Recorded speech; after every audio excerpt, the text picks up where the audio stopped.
again, it's growing pains. It's good. And that's the first thing.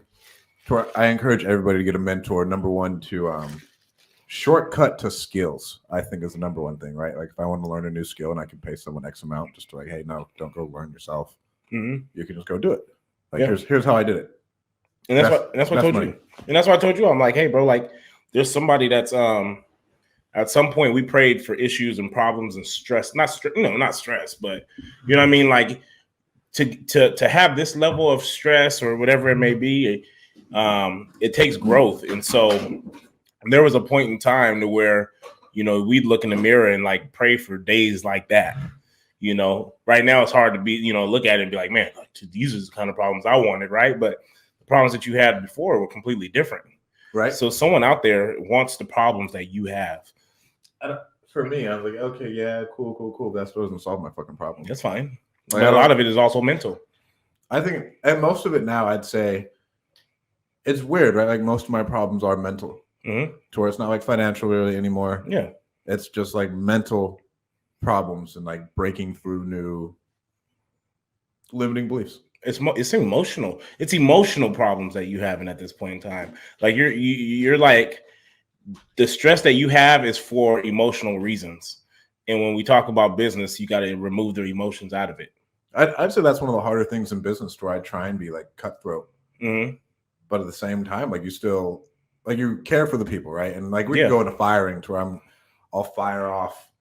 We fire off a lot of people every week, right? Just because like people don't cut it. But then when they get like into your team and and it's like your day-to-day interaction, that's when it's like really testing you. Like you really have to, what's the word? You got to weigh the collective still. Like, yeah, like fuck them. Like there's a lot of other people who are relying on them and they're just not cutting it. We need to find someone else who can do it. So I look at it this way, right? You know, we both got, you know, businesses with, you know, people who work with us, work in our business, things like that. And it all comes down to, it's almost like a marriage, right? Yeah. Any company that you have as a business owner, it's like a marriage. And so when you talk about that, you have to look at it like you're married, you got kids. And right now you in your marriage, you guys haven't been good for a few years. And you just you're holding on to the marriage because you got kids. But what the kids see is just what's toxic. Right. The shit's not working, but the parents are so afraid of just getting a divorce because they're trying to hold it together for the kids, not realizing that it's actually better for the kids for the divorce to actually take place. That's why I didn't stay with Zeno's mom, because like it was a shit show. And I was like, I don't want to raise him in a shit show. Yeah. Like if we aren't happy together, there's no point in that. Like why would we stay miserable? Like, because at some point you guys have a great relationship. Oh yeah. And I tell people all the time, we would never work in a relationship because like we're too much alike. You know what I mean? And so like you can heavily fuck with somebody and not be with them. Yep. You know what I mean? And have an awesome relationship. And so I think like that's how, when you look at some businesses, like people grow apart. Some people grow, some people don't grow, whatever that may be. Same thing like with marriage.